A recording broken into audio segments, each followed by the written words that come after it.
ప్రియమైన సహోదరులారా, ఇక్కడ కీర్తనకారుడు 92వ దేవత కీర్తన. అది ఏంటంటే ఆయన విశ్రాంతి దినమునకు తగిన కీర్తన అంటే నా ప్రియమైన సహోదరులారా, విశ్రాంతి దినమునకు తగిన కీర్తన. యెహోవాను స్తుతించడం మంచిది అండి. ఆయన కార్యాలను గురించి కీర్తించడం మంచిదని చెప్తున్నాడు దావీదు మహారాజు గారు.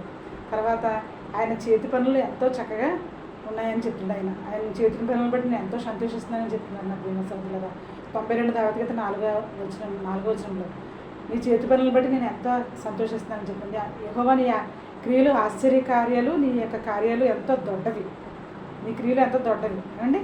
తర్వాత నీ ఆశ్చర్య కార్యాలు చూసి నేను ఎంతో సంతోషపడుతున్నానని చెప్తున్నాడు. తర్వాత నీ చేతి పనులు అతి గంభీరమైనవి అని చెప్తున్నాడు. ఎవరండి? దావీదు మహారాజు గారు. దావీదు మహారాజు గారు ఎంతో గొప్ప. ఆయన చిన్నవాడైనప్పుడు దేవుని యొక్క ప్రేమను పొందుకున్నాడండి. ఏమండి, బాలుడిగా ఉన్నప్పుడు ఆయన భయంకరమైన గొల్యాతుని ఆయన జయించడం చూసాం. తర్వాత ఆయన గొప్పదైన ఇశ్రాయేల్ సామ్రాజ్యానికి రాజుగా ఆయన ఉండడం మనం చూసాం నా ప్రియమైన సహోదరులారా. అంటే ఆయన అంత వివేచన కలిగి ఈ యొక్క కీర్తన గ్రంథాన్ని ఆయన అనేకమైన అధ్యాయాలు రాశాడండి. ఆయన నా ప్రియమైన సహోదరులారా, ఈ 92వ దేవత కీర్తన ఏం చెప్తున్నాడంటే ఈ చేతి పనులను చూసి నేను ఎంతో ఆశ్చర్యపడిపోతున్నాను, ఈ యొక్క ఆశ్చర్య కార్యాల గురించి నేను ఎంతో సంతోషిస్తున్నానని చెప్తున్నాడు.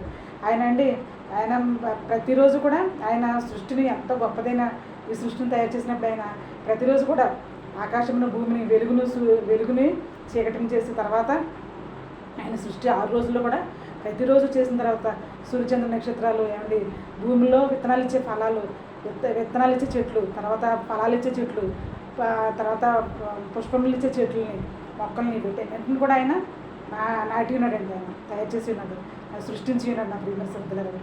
ఆకాశ పక్షులను సృష్టించి ఉన్నాడు, భూమి మీద ఉన్న జంతువులను సృష్టించి ఉన్నాడు, అండ్ సముద్రంలో చేపలను సృష్టించి ఉన్నాడు. సమస్తము చేసిన తర్వాత ఆయన ప్రతిరోజు కూడా ఇది మంచిదని ఎంతగానో స్తుతించాడండి. ఆయన యొక్క సృష్టిని గురించి ఆయన ఎంతగానో సంతోషపడ్డాడు నా ప్రియమైన సహోదరులారా. తర్వాత ఆయన 6వ దినాన ఆయన ఓన్ ఇమేజ్తో మనల్ని చేశాడండి. ఏమంటే ఆదాముని చేశాడు, తర్వాత ఆయన పోలికతో ఆదాముని చేసుకున్నాడు, తర్వాత ఆయన జీవాత్మనే ఆదాముకి ఇచ్చాడండి. ఆ తర్వాత ఆయన ఏం చేశాడంటే ఆయన పక్కటెముకలో ఒక ఎముకను తీసి అవ్వను తయారు చేసి ఉన్నాడు నా ప్రియమైన సహోదరులారా. అంటే విశ్రాంతి దినాన్ని పరిశుద్ధపరిచాడు ఆయన. ఏమండి, 6 దినాలు సృష్టిని కంప్లీట్ చేసిన తర్వాత విశ్రాంతి దినాన్ని పరిశుద్ధపరిచి ఆయన మనకిచ్చాడండి. కేవలం ఎందుకు ఇచ్చాడంటే మనం దేవుని స్తుతించేవారిగా ఉండాలని, దేవుని కనపరిచేవారిగా ఉండాలని. ఏమంటే దేవుణ్ణి ప్రతిరోజు మనం ఆయన చేసిన మేలుకి మనం ఏమి ఇచ్చినా మనం మన యొక్క రుణం తీర్చుకోలేమండి. అది కూడా ఇప్పుడు కూడా మనం ఆయన స్తుతించడం మంచిది.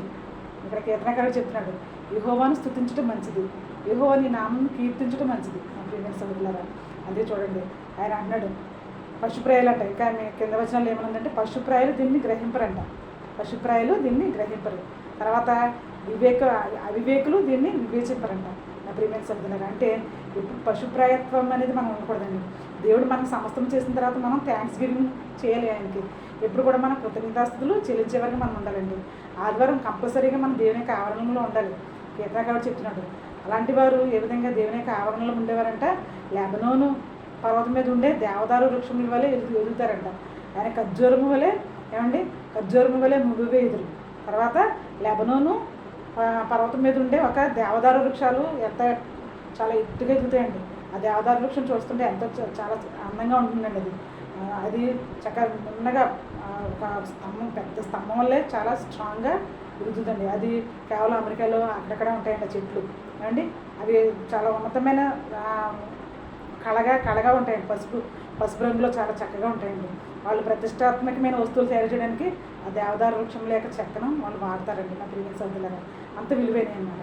అవి చాలా కంటికి కనిపించే చాలా ఎత్తులో అవి ఉంటాయండి. ఆ విధంగా ఎదుగుతారంట. ఎవరండి? దేవుని యొక్క ఆలయంలో ఉండేవారు.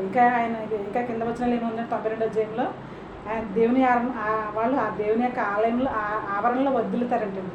దేవుని యొక్క ఆలయంలో వాళ్ళు వర్ధిల్లుతారంట నా ప్రియమైన సహోదరులారా. అంటే ఇప్పుడు కూడా ఆయన యొక్క ఆవరణంలో వాళ్ళు నివాసం చేస్తారంట. దేవుని యొక్క ఆవరణలో నివాసం చేస్తారు. దేవుని యొక్క సన్నిధిలో వాళ్ళు వర్ధిల్లుతారని చెప్తున్నారు. దేవుని యొక్క ఆవరణలో సంతోషించెదరు, దేవుని యొక్క ఆలయంలో వాళ్ళు వర్ధిల్లుతారని ఇక్కడ దావీదు మహారాజు చెప్తున్నాడండి. ఎవరండి?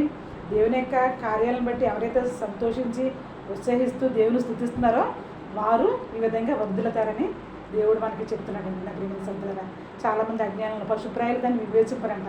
ఎవరైనా మనకు ఉపకారం చేసినప్పుడు మనం థ్యాంక్స్ అని చెప్పడం కూడా మనం మర్చిపోతామండి. పోనీ థ్యాంక్స్ అని చెప్పడం అంత అలా ఉంచండి. ఉపకారం చేసిన వాళ్ళే అపకారం చేసేవాళ్ళు చాలామంది ఉన్నారు. ఉపకారం చేసిన వాళ్ళకే అపకారం చేసేవాళ్ళు ఉన్నారండి. ఏంటి మనిషి కోతి నుంచి వచ్చాడు అని చెప్తారు చాలామంది. మనిషి కోతి నుంచి రావడం ఏంటండి? మనిషి కోతి నుంచి వస్తే మరి ఇంకా కోతులు ఎందుకున్నాయండి? ఒక మా మా హస్బెండ్ గారు చెప్పారండి దేవుని వాక్యంగా లాస్ట్ వీక్లో చెప్పారు. ఏమని చెప్పారంటే అందరూ మనిషి కోతి నుంచి వచ్చాడు. దేవుడు ఈ సృష్టి గొప్పదైన సృష్టిని తయారు చేస్తే ఎంత ఆశ్చర్యకరమైన సృష్టిని తయారు చేసినప్పుడు యోబు గారు అంటున్నాడు కదా, నీవు నన్ను తయారు చేసిన విధమును చూడగా భయమును ఆశ్చర్యమును కలుగుతుంది అని యోబు గారు దేవుని స్తుతిస్తున్నాడండి. ఆ మాట లాస్ట్ వీక్ మా హస్బెండ్ గారు చెప్పారు. ఏంటి సృష్టి ఇంత చక్కగా దేవుడు తయారు చేసినప్పుడు యోబు భక్తుడు కూడా ఈ విధంగా దేవుని స్థుతిస్తున్నప్పుడు చాలామంది ఏంటి అంటున్నారు, కోతి నుండి వచ్చాడు మనిషి అనేసి అంటున్నారు. మరి కోతి నుండి వస్తే ఇన్ని కోతులు ఎందుకు ఉంటున్నాయండి? ఇన్ని కోతుల జనాంగం ఎందుకు ఉంది? ఇంకా కోతులు ఎందుకు ఉంటున్నాయి అనేసి అంటున్నారు ఆయన. అప్పుడు నిజంగా నేను అనుకున్నాను, నిజమే కదా, ఈ కోతులు నిజంగా స్టిల్ ఇంకా కోతులు ఇంకా ఎంత రోజు మన చెట్లు మన మామిడి చెట్లలో ఉన్న ఫలాలన్నీ కూడా పాడు చేస్తున్నారు. రోజు వారానికి ఒకసారి మా హాస్టల్ దగ్గరికి అయితేనండి ప్రతిరోజు కోతులు వచ్చేస్తూ ఉంటాయి. వచ్చి మామిడి చెట్లన్నీ కూడా ఆ పళ్ళన్నీ కూడా రాలగొట్టేస్తున్నాయండి. అంటే కోతులు స్టిల్ ఇప్పుడు ఇంకా ఉన్నాయి. మరి మానవుడు కోతి నుండి వస్తే కోతులన్నీ మారిపోయి మానవులుగా అయిపోయినప్పుడు ఇంకా కోతులు ఎక్కడి నుంచి వస్తాయి కదండి? నిజంగా చూడండి ఎంత ఆశ్చర్యకరంగా ఉంది ఈ మాట. అందుకని దేవుని యొక్క వాక్యం ఎప్పుడు కూడా ఎంతో మధురంగా ఉంటుందండి. దేవుని యొక్క వాక్యం ఎప్పుడు కూడా నిత్య నూతనంగా ఉంటుందండి నా ప్రియ సోదరులారా. అందుకే చూడండి ఇక్కడ ఆయన అంటున్నాడు, ఎవరైతే పరిచారకులుగా ఉండాలని గొప్ప ప్లేస్లో ఉండాలని ఆశపడుతున్నారో యేసుప్రభు గారు అంటారండి, వారు పరిచారకులుగా ముందు తగ్గించుకోవాలండి. తన్ను తాను తగ్గించుకునేవాడు హెచ్చింపబడదు. నా ప్రియ సోదరులారా, ఆయన అనేకుల కొరకు క్రైదనంగా తన్ను తాను రిక్తునిగా చేసుకుని మన కొరకైనా ఈ లోకానికి వచ్చి తన్ను తాను రిక్తునిగా చేసుకుని మన కొరకు భయంకరమైన శిలువ మరణాన్ని ఆయన పొందుకున్నాడండి. మనకి నిత్య జీవాన్ని ప్రసాదించాడు ఆయన. అందుకే ఇక్కడ అపోస్తలుడైన పౌలు గారు చెప్తున్నాడు హెబ్రీ రాసిన పత్రికలో, ఆయన ఆకాశ మండలంలోంచి వెళ్ళిన ఆయన మనతో సహానుభావం కలిగి ఉండి కూడా ఆయన ఎంతో పవిత్రంగాను పరిశుద్ధంగాను ఉన్నాడండి ఆయన. మనం ఎందుకు ఉండకూడదు? అందుకే నా ప్రియమైన సోదరులారా, దేవుని యొక్క వాక్యాన్ని ఎప్పుడు కూడా మనం వినేవారుగా, వాక్యాన్ని మనం చేతపట్టుకునేవారుగా, వాక్యానుసరమైన జీవితాన్ని నిమ్మని దేవుని మనం అడిగేవారుగా మనం ఉండాలండి. నా ప్రియమైన సోదరులారా, ఎప్పుడైతే ఆ విధంగా అడుగుతామో దేవుడు తప్పక మనం సహాయం చేసేవారుగా ఉంటారండి.